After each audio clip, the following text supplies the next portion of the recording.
At 5 hours on December 30th, 2025, SBU team leader Sasha stares at a remote trigger in the freezing Kaluga forest. Just 200 yards away, a Russian patrol is finishing a cigarette break. The calculation is brutal. Launching the swarm now will generate enough noise to alert every soldier within a mile, turning his team into immediate targets. But hesitating means 28 hypersonic missiles worth $500 million survive the night. One click to trade their safety for a strategic victory. He flips the switch. Just 48 hours earlier, while the US President and Zelensky were sipping coffee at the White House discussing a year-end peace deal, Vladimir Putin decided to flip the table. He refused to talk. Instead, he ordered 28 of his newest Oreshnik hypersonic missiles consolidated at the Kozelsk Strategic Rocket Forces base. Ukraine isn't waiting for a peace treaty. They are printing their own using high explosives. These are FPV drones. Each unit weighs 190 pounds and carries a 44-pound tandem warhead designed to crack reinforced concrete like an eggshell.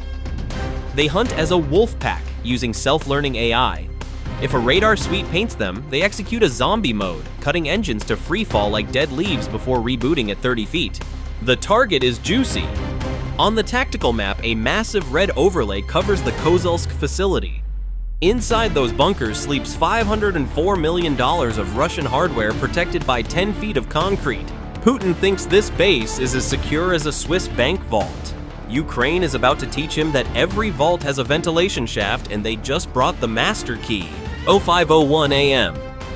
The Phantom Swarm didn't fly here from Kiev. That would be a suicide mission against layered air defense. Instead, 4 SBU agents smuggled them 250 miles deep behind enemy lines inside 2 modified commercial timber trucks. Imagine the physical stress of that drive. Just 2 hours ago, a Russian checkpoint guard shined a flashlight directly into the cab. The agent sat there, heart rate spiking to 140, sweating bullets in the -12-degree cold, while the guard smoked a cigarette inches away from a hidden cargo of high explosives. He waved them through. It was a coin flip between life and death. Now, the hydraulic roofs of the disguised containers slide open. The 20 drones lift off in a synchronized dance, their turbine engines whining like a nest of angry hornets. But instead of climbing, they drop. The wolf pack levels out at a terrifyingly low altitude of 40 to 80 feet, skimming the tops of the frozen pine trees. The fog density is 98%, a thick gray soup that blinds standard optical sensors. But the Phantoms don't care. They are navigating via internal terrain mapping, using the dense forest and the curvature of the Earth to hide from the Russian radar net.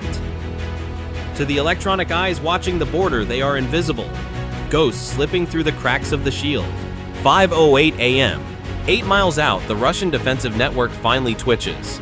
The primary guardian of the Kozelsk facility is a Tor M2 missile battery, a beast designed to swat NATO fighter jets out of the stratosphere.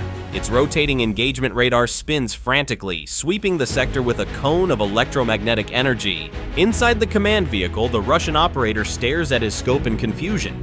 He sees intermittent ghost returns, faint blips that appear for a split second and then vanish into the background noise of the forest. But the base commander isn't taking chances. The alarm klaxons shatter the morning silence. A nearby Pantsir S-1 system slew its turret, the hydraulic whine audible over the wind as it chambers high-explosive rounds into its twin 30mm autocannons. A company of motorized rifle troops spills out of the barracks, fumbling with helmet straps and racking the charging handles on their AK-12s. They are looking up, scanning the clouds for missiles. Here is the irony. The Tor M2 is a technological marvel capable of tracking 48 targets simultaneously. It is proud, expensive, and terrifying. But right now, it is useless. It is looking for metal birds in the sky, while the Ukrainian swarm is buzzing through the fog just above the deer trails. The Russian defense is bringing a sniper rifle to a knife fight in a phone booth. 05:10 a.m. The Phantom Swarm executes the Ghost Relay, a tactical maneuver that is equal parts genius and cruelty. 4 drones suddenly break from the pack. They pitch their noses up and climb aggressively to 3,000 feet, deliberately broadcasting their radar signatures like flying disco balls. They are screaming electronically, "I am here! Shoot me!" The Russian Tor M2 battery takes the bait hook, line, and sinker. The automated fire control system instantly locks on. 6 9M3's 31 missiles, each weighing 370 pounds and costing nearly $1 million, scream out of their vertical launch tubes. They accelerate to Mach 2.8 in seconds, shredding the freezing fog. The Pantsir S1 joins the party, its 30mm cannons ripping lines of tracer fire into the sky. The result is spectacular. The 4 decoy drones are vaporized in a series of expanding fireballs. The Russian radar operator pumps his fist, thinking he just wiped out the attack. But here is the punchline. While the Russians are celebrating and their automated systems are busy reloading and recalibrating, the main body of 16 drones has slipped underneath the engagement envelope. They are now just 1.2 miles out, skimming the treetops in the blind spot created by the Russian victory. Moscow just spent $6 million to destroy 4 pieces of plastic and fiberglass. Thanks for the donation, guys. 05:12 a.m. The battle escalates into the electromagnetic spectrum. Realizing their radar is being spoofed, the Russian base commander plays his trump card. The massive Krasukha 4 electronic warfare station surges to full power, blasting broadband jamming signals across a 150-mile radius. It is an invisible tsunami of white noise designed to sever the link between any drone and its operator. On the Russian screens, they expect to see the swarm drop out of the sky like stunned birds. But the phantoms don't even flinch. These drones are tethered to the reality of the battlefield by miles of hair-thin fiber-optic cable unspooling from their fuselages. You can jam a radio frequency, but you cannot jam a beam of light traveling through glass. However, kinetic physics is harder to ignore. A stray 30mm round from the flailing Pantsir S1 shears off the stabilizer of Phantom Euro 7. The drone enters a violent death spiral, but in its final 3 seconds of life, the AI executes the kamikaze relay. Instead of just crashing, it dumps its entire cache of flight data, 3D terrain mapping, thermal signatures of the bunkers, and the exact coordinates of the defense grid to the remaining 15 drones. It dies, but it makes the pack smarter. Simultaneously, the situation on the ground turns critical for Sasha's SBU team.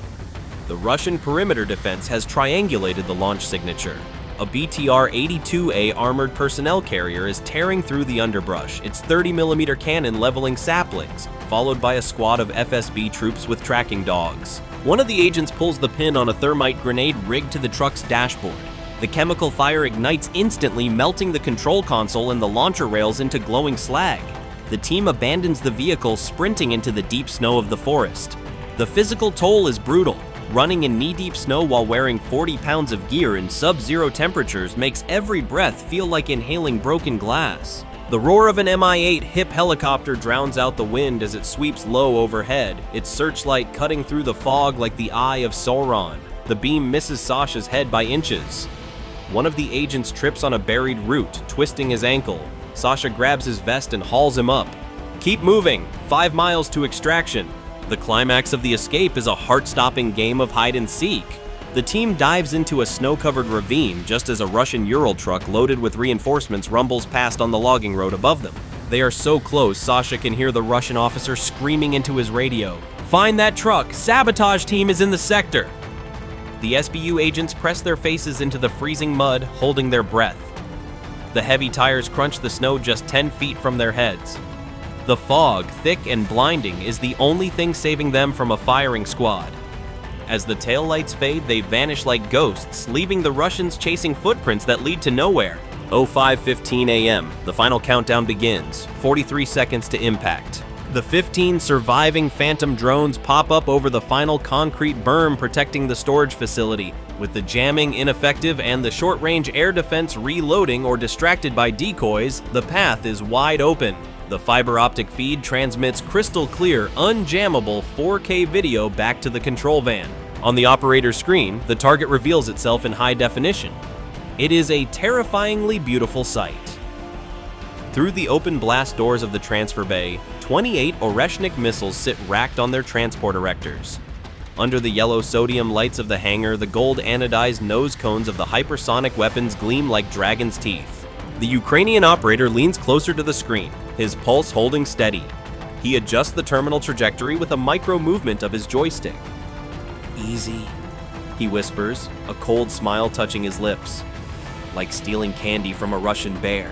Inside the Russian command bunker, the atmosphere shifts from confusion to primal panic. The proximity sensors on the inner perimeter finally trip, screaming a flatline warning tone that signifies imminent death. The base commander stares at the optical feed showing the swarm descending like vultures. "Impossible!" he screams, his voice cracking. "They are under the radar! Close the blast doors!" But physics is faster than hydraulics. The massive steel doors begin to grind shut, moving inches per second while the drones are closing at 80 miles per hour. Miles away in the forest, the SBU extraction clock hits 0. Sasha and his team burst through the final tree line to their cached extraction vehicles, 4 dirt bikes buried under camouflage netting and snow. They kick the engines to life. The roar of the motors is swallowed by the vastness of the forest. As they tear off towards the Belarusian border, leaving the chaos behind, they don't look back. They don't need to. The shockwave is about to tell them everything they need to know. At 05:16 a.m., the laws of chemistry and physics convene to hold a very expensive meeting. The first of the 15 surviving Phantom drones slams into the reinforced roof of the storage bunker. The 44-pound tandem warhead does exactly what it was engineered to do. The precursor charge detonates first, blowing a clean, molten copper hole through the 10 feet of concrete and rebar. A split second later, the main charge follows the path of least resistance, passing through the breach and detonating inside the hangar. But that is just the match striking the fuse. The real violence begins when the shrapnel from the initial blast shreds the casings of the Oreshnik missiles racked below. These weapons are loaded with highly volatile solid rocket propellant. When that propellant is exposed to the extreme heat and pressure of a high explosive detonation, it doesn't just burn, it goes critical. A catastrophic chain reaction kicks off. 9 of the 28 missiles detonate sympathetically in the first millisecond.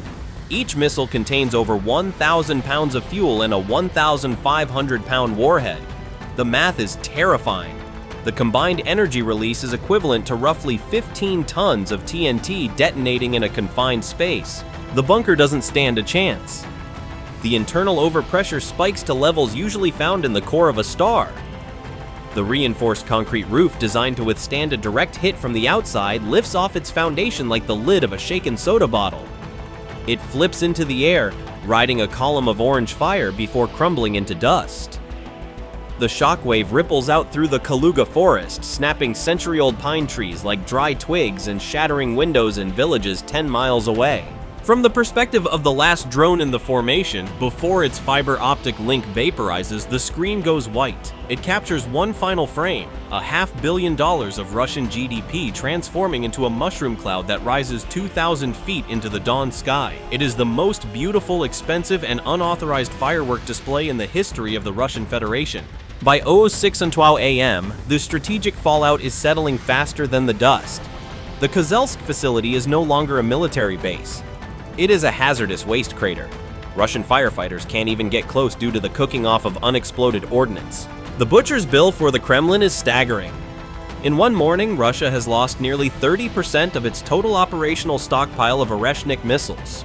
The weapon system that Putin intended to use as his ultimate New Year's stick to threaten Europe and Ukraine has been snapped over his knee. Intelligence analysts estimate that the production capacity to replace these 28 missiles will take at least 8 to 12 months. Ukraine didn't just blow up a warehouse, they bought themselves a year of safety from hypersonic blackmail. Deep in the Belarusian border forest, Sasha and his SBU team stop their bikes on a ridgeline. They pull down their masks, breathing in the cold air. They don't need a radio to know they succeeded, they can feel the rumble in the ground. Sasha cracks a glow stick, pretending it's a cigar, and grins at his team. Happy New Year, boys! Let's look at the return on investment for this little business trip. Ukraine invested maybe $2 million in drones, logistics, and nerves of steel. In return, they liquidated $504 million in missile assets and erased the Strategic Rocket Forces' credibility. That is a profit margin that would make Apple jealous.